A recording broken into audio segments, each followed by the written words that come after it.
आज हम बात करने वाले हैं एक ऐसे रोमन एम्परर की जिसका नाम पावर का सिंबल भी है और मैडनेस का भी। नीरो, हिस्ट्री का सबसे कंट्रोवर्शियल एम्परर, आर्टिस्ट भी और टायरेंट भी। नीरो 37 एडी में पैदा हुआ था और 68 एडी में उन्होंने दुनिया छोड़ दी। वह लास्ट जूलियो क्लॉडियन रोमन एम्परर थे, एक ऐसा क्रूएल रूलर जिन्हें म्यूजिक, पोइट्री और एक्टिंग का भी शौक था। 64 एडी रोम जल रहा था। इस आग को the great fire of Rome कहा जाता है।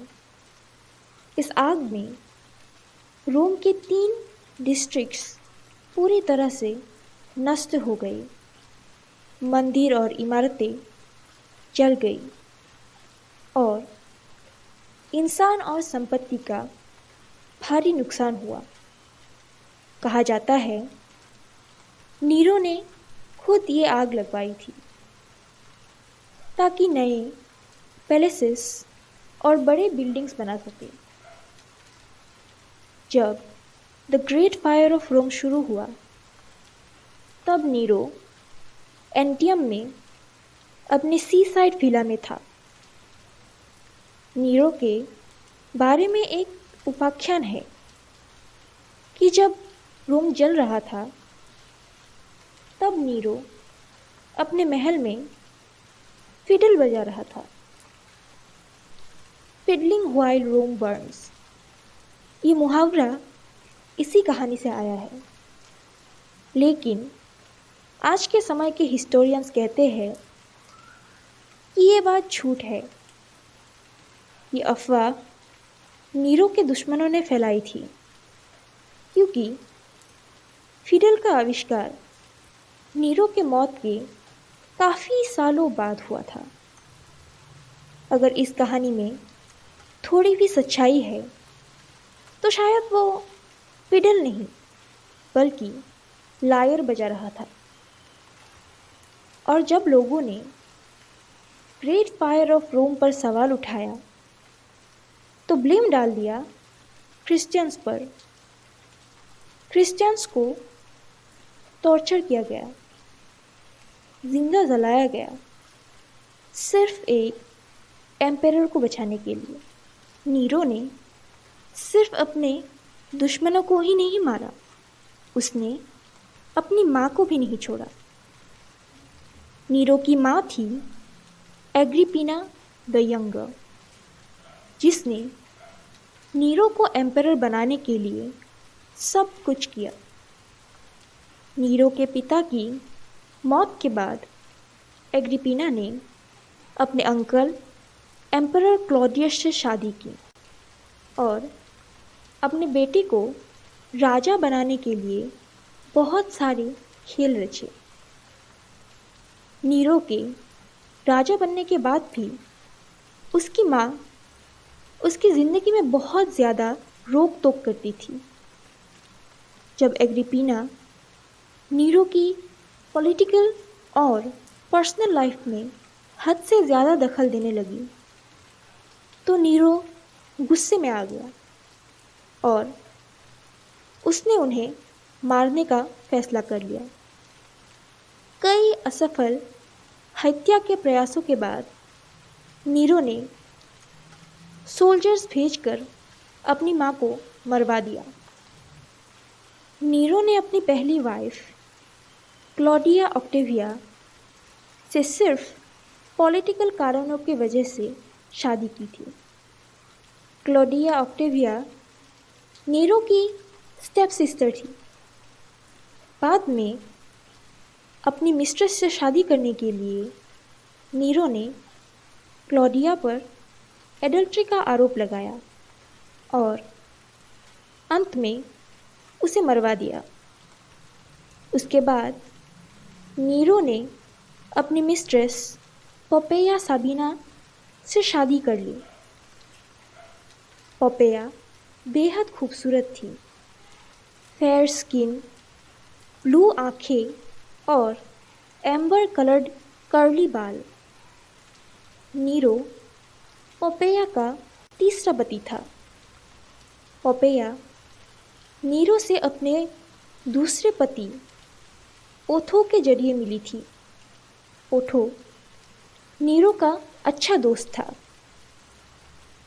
नीरो पोपेया से बेहद ऑब्सेस्ड था। 65 एडी में पोपेया की मौत हो गई। कहा जाता है कि नीरो ने उसे प्रेगनेंसी के दौरान किक मारा, जिसकी वजह से उसकी मौत हो गई। हालांकि उसकी मौत का एग्जैक्ट रीज़न आज तक कंफर्म नहीं हुआ है, लेकिन ज़्यादातर लोग इसी बात को मानते हैं। मौत के बाद नीरो ने पोपेया को गॉडेस डिक्लेयर कर दिया और एक मैसिव फ्यूरिनल करवाया।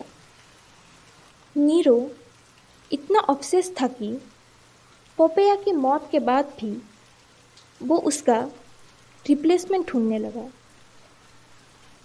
तभी नीरो की नज़र पड़ी स्पोरस पर। एक दास, एक लड़का जो दिखने में बहुत खूबसूरत था।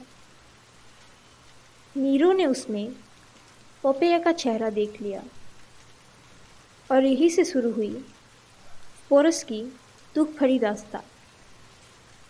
नीरो ने स्पोरस को कास्ट्रेट करने का हुक्म दिया। कास्ट्रेशन का मतलब होता है किसी मेल के टेस्टिकल्स को सर्जरी के ज़रिए रिमूव करना। कास्ट्रेशन के बाद 67 एडी में नीरो ने स्पोरस से एक भव्य सार्वजनिक समारोह में शादी की। ये शादी रोमन परंपराओं के अनुसार हुई। स्पोरस को ऑरेंज कलर का ब्राइडल वेल पहनाया गया और स्टोला पहनाई गई, जो रोम में शादीशुदा औरतें पहनती थी। नीरो ने ट्रेडिशन के अनुसार स्पोरस के लिए डाउरी भी दी। समारोह के बाद स्पोरस को एक पब्लिक प्रोसेशन में नीरो के घर ले जाया गया। नीरो स्पोरस को सबीना कहकर बुलाता था। स्पोरस का काम था नीरो की मरी हुई पत्नी पोपेया सबीना की तरह जीना। रोम के लोग इस शादी से हैरान रह गए। 68 एडी में विंडेक्स और गल्वा ने नीरो के खिलाफ विद्रोह घोषित कर दिया। रोमन सेनेट ने भी नीरो को पब्लिक एनिमी घोषित कर दिया और उसे मौत की सज़ा सुनाई। नीरो रोम से भाग गया और बाद में उसने अपनी जान दे दी। उसके आखिरी शब्द थे, "What an artist dies in me." Nero के बाद भी स्पोरस की सफरिंग ख़त्म नहीं हुई। पहले वो निम्फिडियस साबिनस के साथ रहा, फिर कुछ समय के लिए एम्परर ओथो के साथ। उन्होंने स्पोरस का काफ़ी अच्छे से ख्याल रखा, लेकिन ओथो की मौत के बाद जब स्पोरस एम्परर विटिलस के कब्ज़े में आया, तो विटिलस ने उसे पब्लिकली ह्यूमिलेट करने के लिए रेप ऑफ प्रोसेर्पिना नाम के एक नाटक में रोल करने को मजबूर किया। इस नाटक में सेक्सुअल असॉल्ट के सीन्स थे जो स्पोरस को परफॉर्म करने थे। इस पब्लिक ह्यूमिलिएशन को सहने से पहले 69 एडी में स्पोरस ने अपनी जान दे दी। माना जाता है कि मौत के वक्त उसकी उम्र लगभग 20 साल के आसपास थी। आज के लिए इतना ही। अगर आपको ये वीडियो अच्छा लगा हो तो please like and subscribe to my channel. Bye.